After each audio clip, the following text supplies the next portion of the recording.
Alright, circles. Circle, it really only depends on one thing, and it depends only on the radius.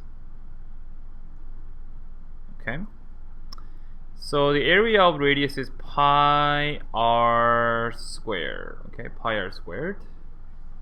And the circumference is 2 pi r. If I can explain this conceptually, where does pi r squared come from? Imagine this. Imagine you cut up the circle like this. Okay, they're all equal, but tiny slices. Okay, tiny slices. Then we get a shape that looks like this, right? And then let's say let's say that's the first piece. The next piece, let's put it upside down like this. And the next piece, let's put it upside down like this. And let's keep doing this. What is it going to look like when we finish stacking all of them up? Rectangle. Yes.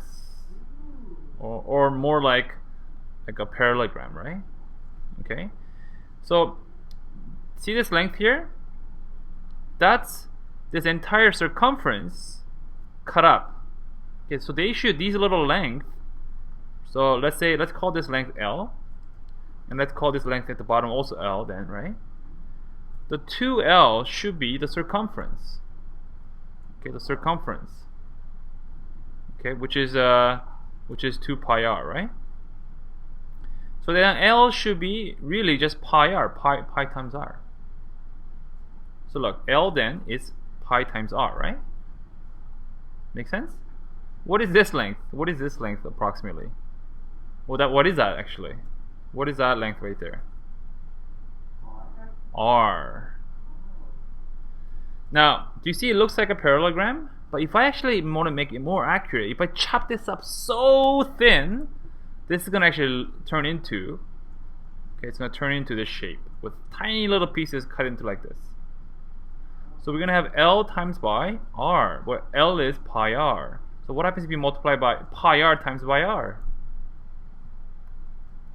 Pi r squared. So that's where the formula comes from, okay? Now, this concept of cutting it up into tiny little pieces, this is actually a really advanced topic. In like we discuss it more heavily when you're going to high school, and near the end of high school, we do this topic called calculus. Yeah, so this concept of tiny little pieces that we can turn something like this into a rectangular shape, we're going to discuss it more heavily later. But for now, this kind of visual picture makes sense, right? It still makes sense that we could potentially cut this up into a rectangle, right? Okay, so roughly that's where that formula comes from. Okay, and this right here just simply comes from the definition of pi. Pi is a ratio where you get the circumference divided by, if you get the diameter. So every circle, if you get the circumference and divide by the diameter, okay, so any circle you get the length and divide by the diameter, it always gives you this around 3 number, which we call it pi. If you isolate this, this means circumference is pi diameter. But what is diameter? 2r. So that's why we get 2 pi r. Okay? Alright, so you know now where these come from. Let's do some examples. Okay? So let's do this one. Okay, so find the blue area for this one.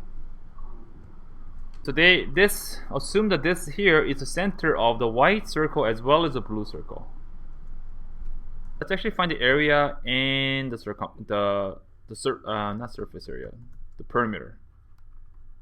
Let's find both, okay? So area is going to be the big circle, the big minus the small circle.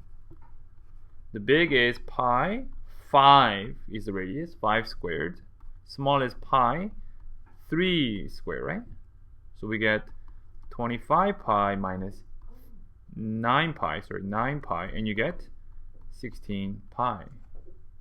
True? Okay, the perimeter, you actually have to add this length plus that length. It's not subtraction, you actually have to add it. So you have to actually add the big plus the small perimeter. Right? So the big circle is 2 pi 5. The small is 2 pi 3. Okay, so you get 10 pi plus 6 pi. So in total we get 16 pi. Now I would like you to leave the answer in the pi format instead of timing it as a 3.14. This of course is in centimeter square unit, and this is in centimeters. Okay, make sense?